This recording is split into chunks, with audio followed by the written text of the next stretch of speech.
السلام عليكم البنات، واش راكم؟ ان شاء الله تكونوا بخير. واش راكم دايرين مع رمضان؟ غلبكم ولا غلبتوه؟ جاكم ساهل ولا واعر؟ قولوا لي في التعليقات واش حوالكم مع الصيام. فيديو اليوم راح نشارك معكم اقتراح لطاولة رمضان، طاولة اقتصادية جدا متكاملة وراقية.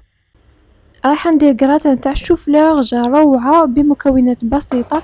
اول حاجة غسلت الشوفلور وقطعته وحطيته يطيب في ماء وملح.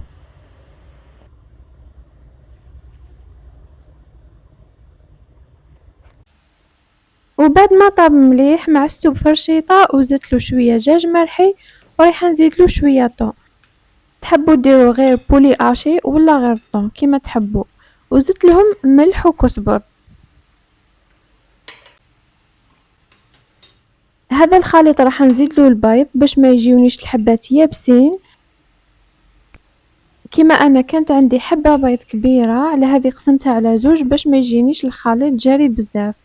ومن بعد نزيدو لا شابلور باش يتلم.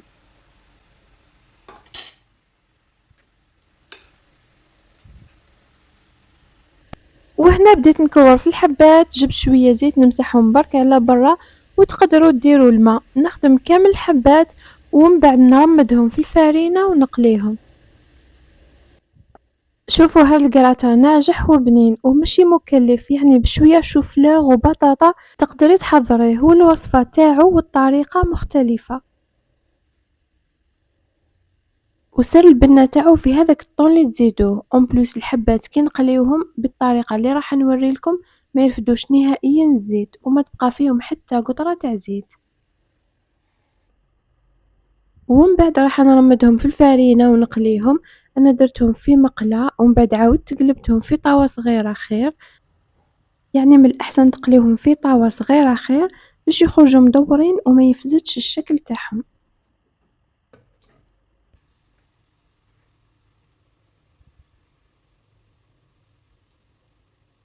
شوفوا الحبة كيفاش نخدمها ونكورها مليح، ومن بعد نرمدها في الفرينة ومن بعد نرفدها بمغرف باش نحافظ على الشكل تاع الحبة المدور. نحطها في الطاوة باش تكتسب هذا اللون الأصفر هذا فقط، ما تخليهاش تيبس وتحمر مش راح يجيك ناجح. جبت بلا اللي يدخل الفور، رايحة نحط طبقة تاع البطاطا المقلية ومن بعد نستف فوقها الحبة تاعي تاع الشوفلا. وعندي حليب وبيض درت لهم الملح. مانيش رايحة ندير بيشاميل ولكن رايحة ندير بيض وحليب، اللي تحب دير صوص بيشاميل دير عادي. شوفوا هنا فوق البطاطا ندير شوية فخوماج اللي عندها تكثر خاطرش يزيد في البنة. كيما قلت لكم انا نفضل بيض وحليب خير من البيشاميل، وكل وحدة والذوق تاعها. ولكن حبيتي تخدمي صوص بيشاميل ديري زبدة وفرينة حركيهم حتى يتجانسوا، وزيدي الحليب ومن بعد ديري شوية جوز الطيب وفلفل ابيض وفخوماج. شوفوا هنا رايحة نحطه يطيب لي في الفور ونشعله من التحت فقط ونعاود نرجع لكم. وهنا بعد ما طاب لي من التحت يعني كي نشوفو نشف نخرجه. ورايحة نحط من فوق هذا الجبن المبشور تاع فريكو، تقدروا تستعملوا اي نوع يكون عندكم. انا يعجبني هذا فريكو دايما نشريه نديرو في الكراتا ولا البيتزا.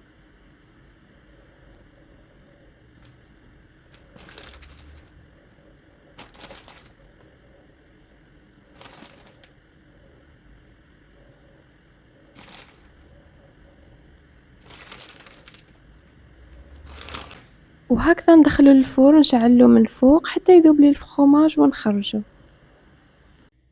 ورايحة نحضر العجينة تاع الهمبرجر، رايحة ندير كمية قليلة يعني اللي راهم في عائلة ضعف المقادير.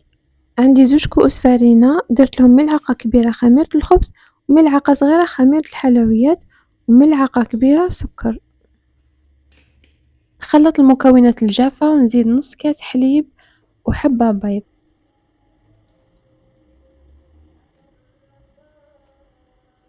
نخلط كامل المكونات ونحاول نلم العجينة إلا ما تلمتش مليح، نضيف شوية حليب حتى تتلم.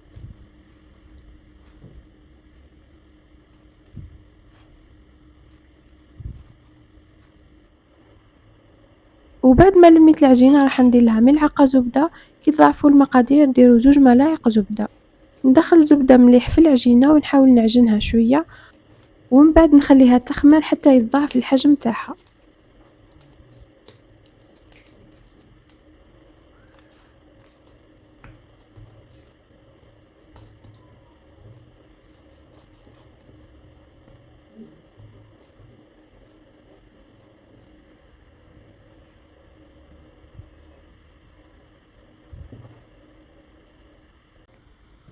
دوك نروح نخدم سلاطة، درت طبقة تاع رز مع شوية جزر، الرز درتلو لاصوص ومايونيز، ومن بعد زدت من الفوق الثون وشوية مايونيز وزدت المايز.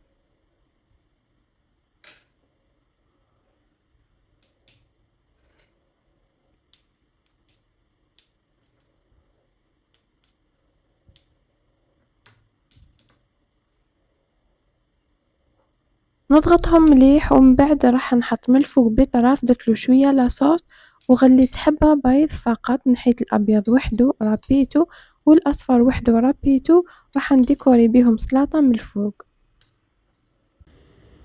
حطيت زيتون أسود من الفوق وهكذا جا شكل سلاطة تاع اليوم. الخبز تاع الهمبرجر خليته طلع بعد ما دهنته بصفر البيض وجلجلان.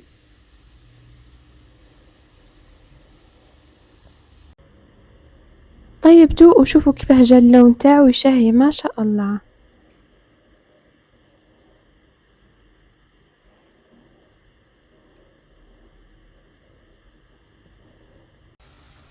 رحت مباشرة باش نقلي البوراك، كانت 6 تاع العشية يعني قبل الأذان بنصف ساعة، هذا هو الوقت اللي نقليه فيه، هذاك هو ينشف من الزيت ويبرد.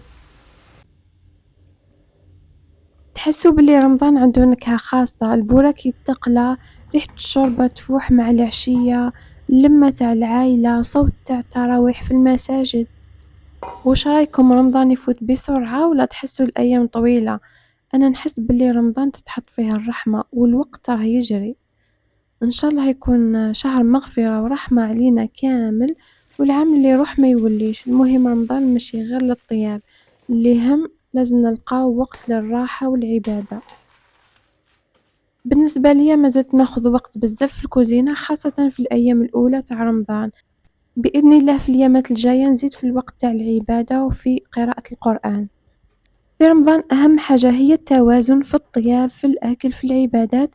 أنا من بين الحوايج اللي يخليوني ما نضيعش وقت هو أنه في الليل نقرر واش راح نطيب غدوة، نقرر وش هو الطبق اللي راح نديرو، المملحات والتحلية، هكذا باش الصباح نروح مباشرة نبدا في هذيك الحاجة.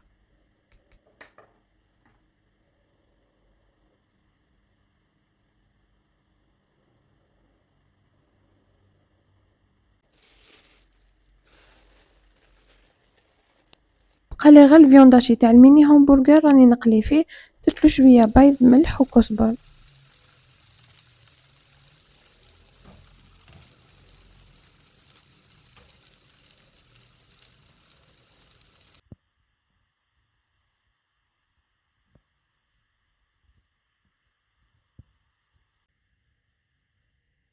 وجدت الطابلة تاع الفطور من قبل وغطيتها، لما كانوا نظاف مخبيين عاودت جبدتهم شللتهم ومسحتهم وحطيتهم.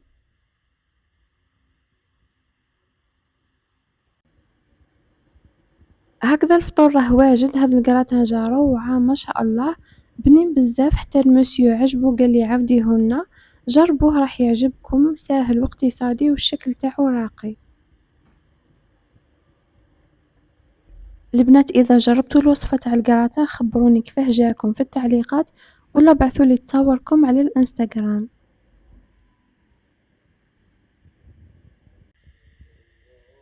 هذه هي طاولة عنها اليوم، جات بسيطة والصح في البنة، ما يهمش نكثروا في الأطباق، تهم البنة وتكون الماكلة تعجب العائلة. إن شاء الله تكون عجبتكم.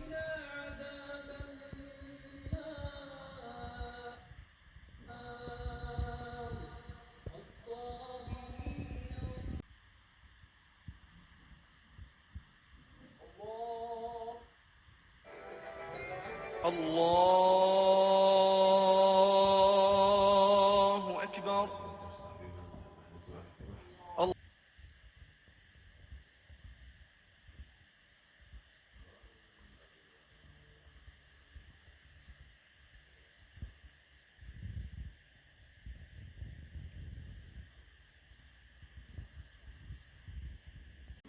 درت أتاي وتحلية جات روعة، رايحة نشاركها معكم في فيديو وحده، لازم تجربوها. قولوا لي نتوما واش هي العادة اللي لازم ديروها بعد الفطور؟